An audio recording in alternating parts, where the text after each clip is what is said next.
Thanks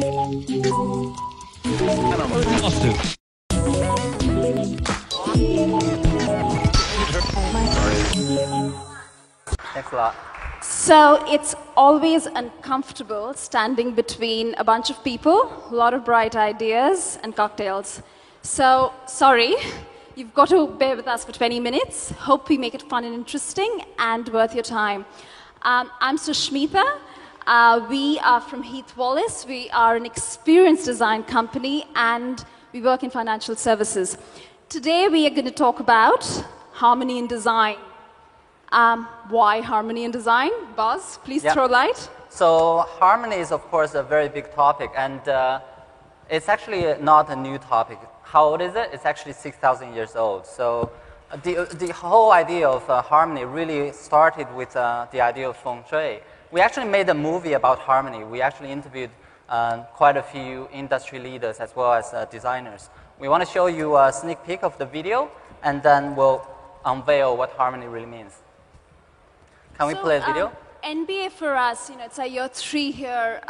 We really look at this event as a meeting of minds who believe in disruption, or at least want to question status quo.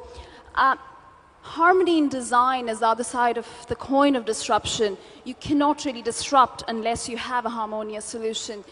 At the same time, harmony is a fairly philosophical concept. Anyone from Gandhi to the Beach Boys and the Miss World talk about it. So we went around the room, spoke to a lot of you who are here today to actually get you to describe what harmony means to you. So this is a snippet of the video. You can see the longer video and see more details in one of these booklets, which is upstairs in our booth. Can we play the video, please? Yeah.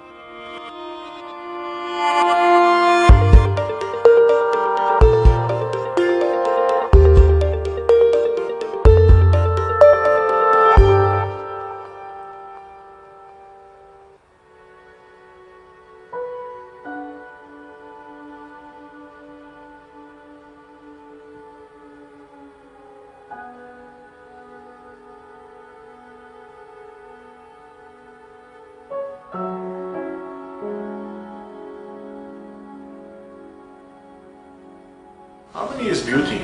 I mean, when you look at something, you look at a nice chair and you say, I like it. It's beautiful. It is because there is harmony in the shapes and there is harmony with the surroundings. Harmony is delight. The delight in people's interaction with their surroundings. Harmony to me is really about unlocking that sense of delight that sits within the customer. So it's not just about a moment, right? A great moment of delight, a moment that you go, wow, this is fantastic, it's really helping me.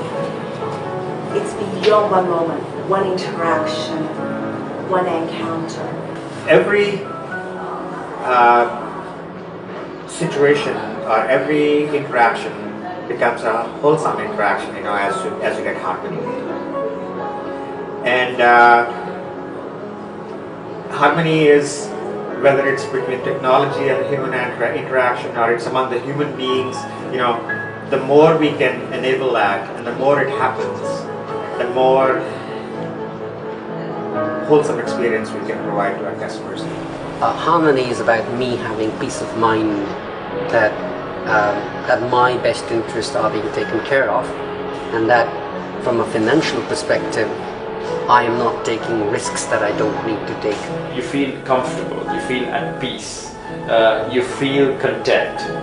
I sort of relate it to simplicity. It just works. Something that works smooth. Something that is intuitive. Something that's in context, something that's true, something that represents the reality. That's harmonious. If you ask a banker, it's about making his numbers probably and getting a good bonus. I would imagine harmony again being about this idea that there's comfort and confidence and assurance in outcomes for everyone. I could imagine that it's about people feeling that their needs are being met, or that that they're achieving their goals in a logical and straightforward manner.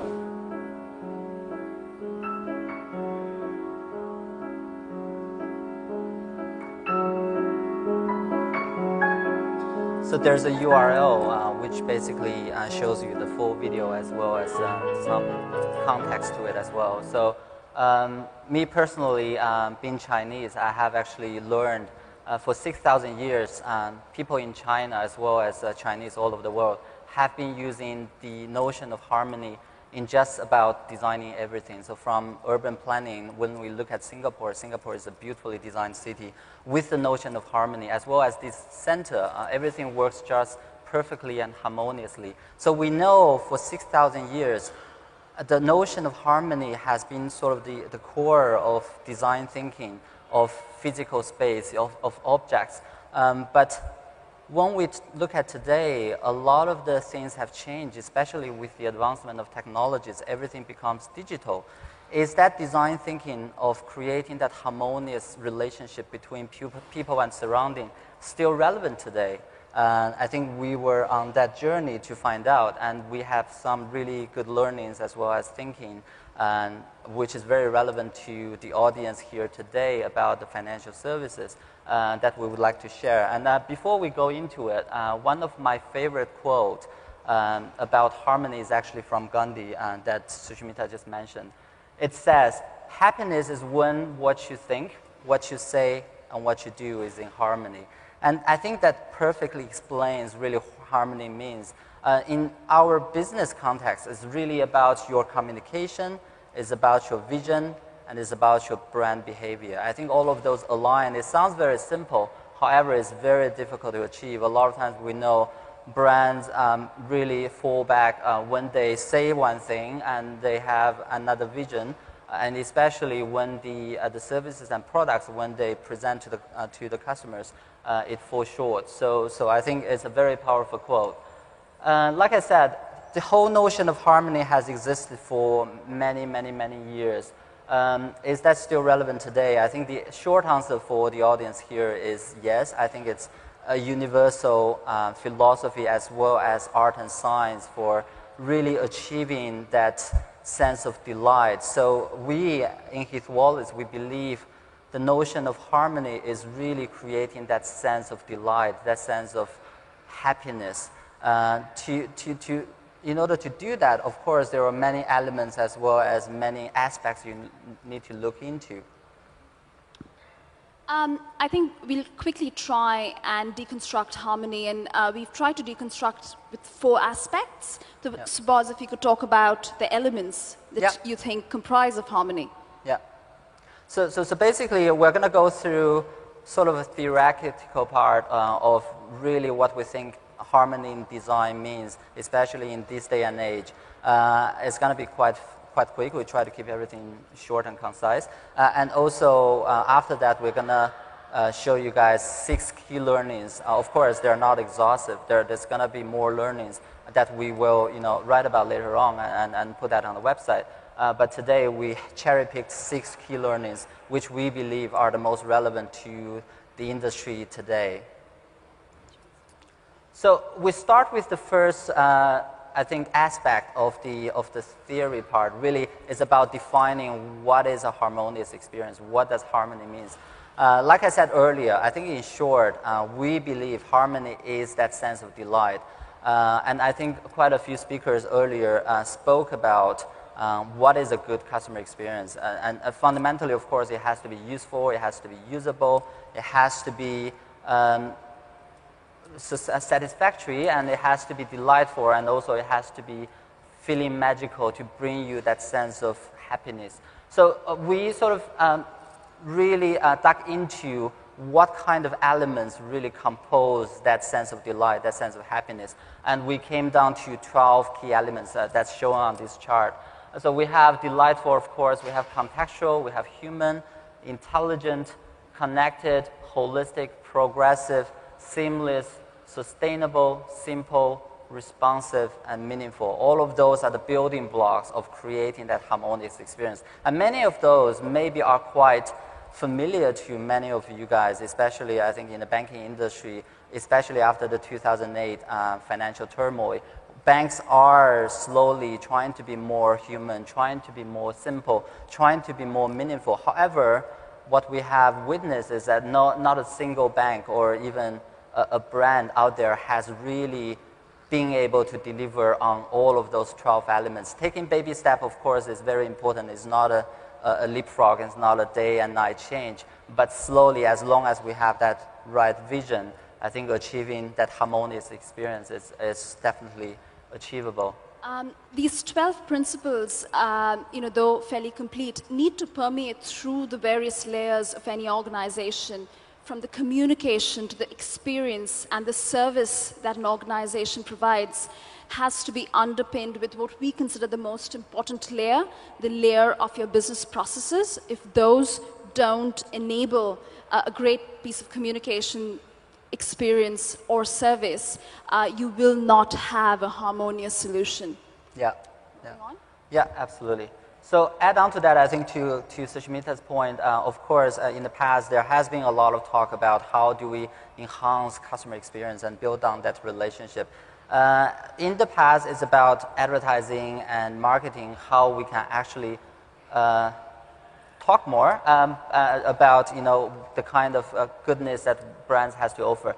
But more recently, I think we're focusing on the interaction, on the experience layer of the brand relationship with the customers. But in order to achieve all of those, of course, we need to really look into the proposition, the service and products, and also more importantly, how the business actually operates in order to provide those services and products. So the third aspect of a harmonious design principle is really looking at the core pillars of a harmonious ecosystem. I think a common mistake that brands make today is that we say we want to listen to the customers and put customers in the center. Of course, that's very important. I think down to the core, a harmonious experience is about putting people in the center. However, we don't think that's the only aspect that we need to look at when we look at a holistic design of a harmonious experience. When we just look around, well, of course, we have people around us.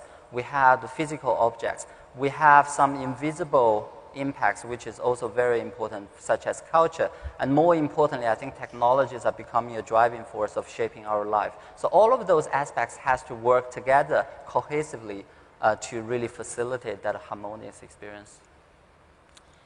And finally, the fourth aspect of harmony. We often see innovative companies become very quickly defunct. I believe the word Kodak made it to the dictionary last year. And that's primarily because a biggest asset can very quickly become the most debilitating weakness. Thus, a single instance of innovation is often not enough. Innovation is a continuous cycle to improve and change. Thus, building for change and not for posterity is critical. Relook, rethink, rework, and release is the mantra to ensuring sustainable harmony in design and thus innovation. Those were the principles. There are a number of learnings of how to get to a harmonious solution. We've just boiled it down to 6, and we'll just try and keep them really crisp because I can see Rob looking at us really hard. So Buzz, we'll keep it crisp. Absolutely, I'll keep it short. By the way, we also have a booklet which is at our booth. So if you want to learn more, you can always pick up a booklet and also go to the website. So we'll try to keep it short. Yeah. The first learning is really about the customer. So we are a customer-centric firm, and customer centricity is the heart of a lot of what we do. However, customer centricity is not enough. And I do repeat it, it is not enough. Your customer insight, marrying it to a new idea is really critical for you to create what we call informed creativity. Of course, it is way beyond business requirements and just tech feasibility. So customer insights are not enough, primarily because they're only based on insights from today. It is very, very tough to find insights for tomorrow. So you do need to marry it with a big, bright idea. Great. So the second learning we have is about really that connected experience. And I think a lot of speakers talked about that omni-channel experience. I think what we have overlooked is really the role of digital world. Of course, digital is becoming a driving force of shaping our lives of today as well as the future. However, we don't forget, we still live in the physical world as physical beings. I think that sense of being physical, it's still very relevant and also very important. And we have seen quite a few speakers showing the physical design just as important as the digital design. I think in order to really create that harmonious experience and provide that sense of delight, we really need to look at the holistic picture and try to connect the dots to make sure that through the entire journey and the entire ecosystem, every single touch point and every single channel has to work together seamlessly to provide that sense of harmony. Innovation has to have an eye on profit.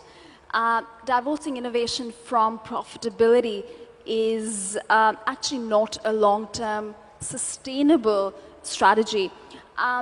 We've seen a lot of companies make two key mistakes. They fail to maximize the monetization of an innovation by actually not embedding it into the entire service paradigm. They often build solutions in isolation. Unless you really tie it to the bigger picture, you're not going to really get returns from it, and which often is the root cause why they quickly go out of fashion.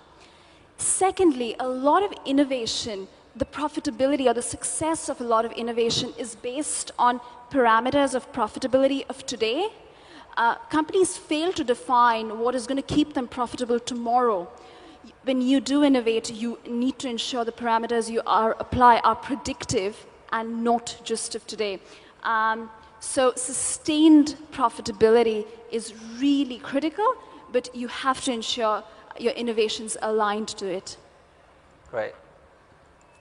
So the fourth learning we have is really that sense of meaningful exchange of value, and it has to be real time. We know as technology moves faster and faster, people, especially our customers and the market, are more accustomed to instant gratification. They want instant feedback. They want brands to respond to them in a more human way. That means there shouldn't be any lag. People shouldn't be waiting for 21 days or 25 days before the insurance gets approved.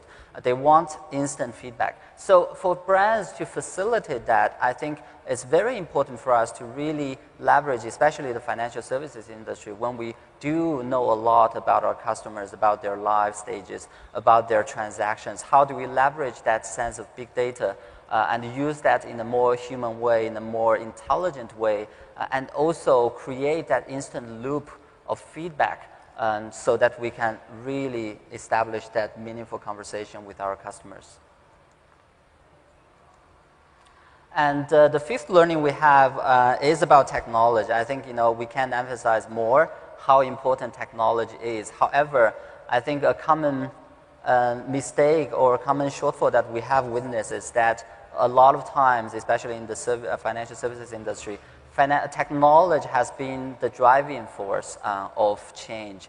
For example, in most recent years, I think a lot of people are talking about responsive design. So we do get briefs that come to us, say, how can we make our website responsive? I think that kind of brief really is lacking one thing, that is really the question of why. Why are we going for responsive design? Is that the right solution for the customers? It might be. However, I think it's very important to really understand the underlying needs, the underlying reasoning behind a piece of technology. Therefore, what we believe is technology is really just an enabler. It really empowers us to be able to facilitate that type of harmonious experience with our customers as well as internal staff. Maybe there are other things, such as the low-tech solution we have just seen, may do a better job than a very high-tech piece of technology. So it's really coming down to how we see the role technology will play in that whole process. The lesson 6, and Harriet referred to being brave. There are no best practices to the future because they've not been written. They will be written if you choose to be that early adopter. It's very, very freeing. However, there is a flip side to it. As an organization, you've got to embrace the learnings from failure. Because when you're trying to do something new, there would be failures. A lot of risk-averse banks and insurers find it really tough to embrace failure. The way you're structured, the way your organization roles are defined, the way you're designed, it just does not have room for failure.